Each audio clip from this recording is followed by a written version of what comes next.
Gospel of Mark, chapter 14. Jesus anointed at Bethany.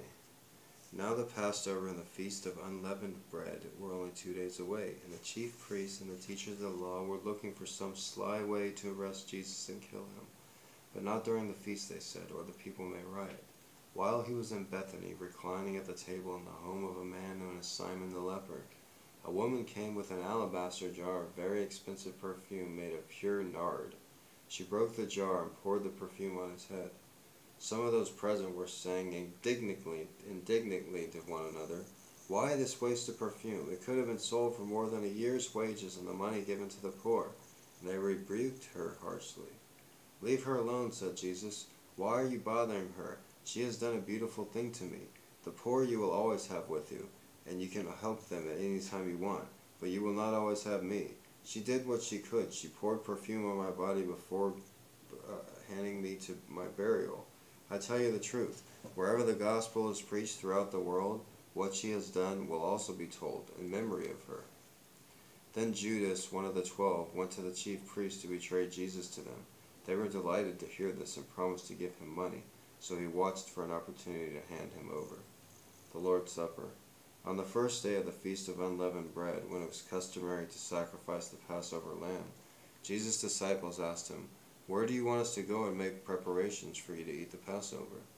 So he sent 2 of his disciples, telling them, "Go into the city, and a man carrying a jar of water will meet you. Follow him. Say to the owner of the house he enters, 'The teacher asks, where is my guest room, where I may eat the Passover with my disciples?'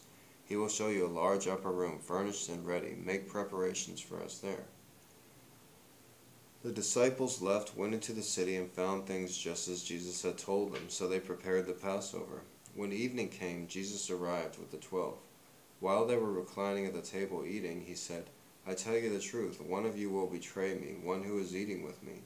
They were saddened, and one by one they said to him, "Surely not I." "It is one of the 12, he replied, "one who dips bread into the bowl with me. The Son of Man will go just as it's written about him, but woe to the man who betrays the Son of Man. It would be better for him not to have been born." While they were eating, Jesus took bread and gave thanks and broke it, and gave it to his disciples, saying, "Take it, this is my body." Then he took the cup, gave thanks, and offered it to them, and they all drank from it. "This is my blood of the covenant, which is poured out for many," he said to them. "I tell you the truth, I will not drink again of the fruit of my vine until that day when I drink it anew in the kingdom of God." When they had sung a hymn, they went out to the Mount of Olives. Jesus predicts Peter's denial. "You will all fall away," Jesus told them, "for it is written, 'I will strike this shepherd, and the sheep will be scattered.' But after I have risen, I will go ahead of you into Galilee." Peter declared, "Even if all fall away, I will not." "I tell you the truth," Jesus answered. "Today, yes, tonight, before the rooster crows twice, you yourself will disown me 3 times. But Peter insisted emphatically, "Even if I die with you, I will never disown you," and all the others the same. Gethsemane. They went to a place called Gethsemane, and Jesus said to his disciples, "Sit here while I pray." He took Peter, James, and John along with him, and he began to be deeply distressed and troubled. "My soul is overwhelmed with sorrow to the point of death," he said to them. "Stay here and keep watch." Going a little further, he fell to the ground and prayed that if it was possible that the hour might pass from him. "Abba, Father," he said, "everything is possible for you. Take this cup from me, yet not what I will, but what you will." Then he returned to his disciples and found them sleeping. "Simon," he said to Peter, "are you asleep? Could you not keep watch for 1 hour? Watch and pray so that you will not fall into temptation. The spirit is willing, but the body is weak." Once more he went away and prayed the same thing. When he came back, he again found them sleeping, because their eyes were heavy. They did not know what to say to him. Returning the 3rd time, he said to them, "Are you still sleeping and resting? Enough! The hour has come. Look, the Son of Man is betrayed into the hands of sinners. Rise, let us go. Here comes my betrayer." Jesus arrested. Just as he was speaking, Judas, one of the 12, appeared. With him was a crowd armed with swords and clubs, sent from the chief priests, the teachers of the law, and the elders. Now the betrayer had arranged a signal with them. "The one I kiss is the man. Arrest him and lead him away under guard." Going at once to Jesus, Judas said, "Rabbi," and kissed him. The men seized Jesus and arrested him. Then one of those standing near drew his sword and struck the servant of the high priest, cutting off his ear. "Am I leading a rebellion," said Jesus, "that you have come out with swords and clubs to capture me? Every day I was with you, teaching in the temple courts, and you did not arrest me. But the scriptures must be fulfilled." Then everyone deserted him and fled. A young man, wearing nothing but a linen garment, was following Jesus. When they seized him, he fled naked, leaving his garment behind. Before the Sanhedrin, they took Jesus to the high priest, and all the chief priests, elders, and teachers of the law came together. Peter followed him at a distance, right into the courtyard of the high priest. There he sat with the guards and warmed himself in the fire. The chief priests and the whole Sanhedrin were looking for evidence against Jesus so they could put him to death, but they did not find any. Many testified falsely against him, but their statements did not agree. Then some stood up and gave their false testimony against him. "We heard him say, 'I will destroy this man-made temple, and in 3 days will build another, not made by man.' Yet even then their testimony did not agree."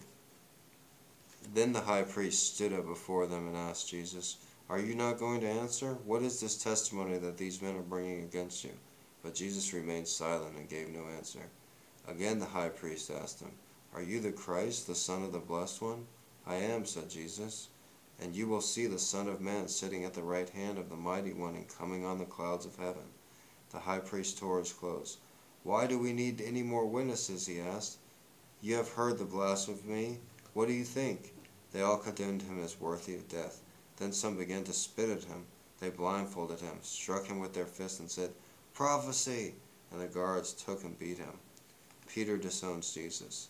While Peter was below in the courtyard, one of the servant girls of the high priest came by. When she saw Peter warming himself, she looked closely at him. "You also were with the Nazarene," Jesus said. "Jesus," she said. "You were also with that Nazarene Jesus," she said. But he denied it. "I don't know or understand what you're talking about," he said, and went into the entryway. When the servant girl saw him there, she said again to those standing around, "This fellow is one of them." Again he denied it. After a little while, those standing near him said to Peter, "Sure you are one of them, for you are a Galatian." He began to call down curses on himself, and he swore to them, "I don't know this man you're talking about." Immediately the rooster crowed the second time. Then Peter remembered the word Jesus had spoken to him. "Before the rooster crows twice, you will disown me 3 times. And he broke down and wept. That was Mark chapter 14. It was a very good chapter. It was one of my favorites. It was read by Gregory Brandt. That's me. I really enjoyed that chapter, Mark chapter 14.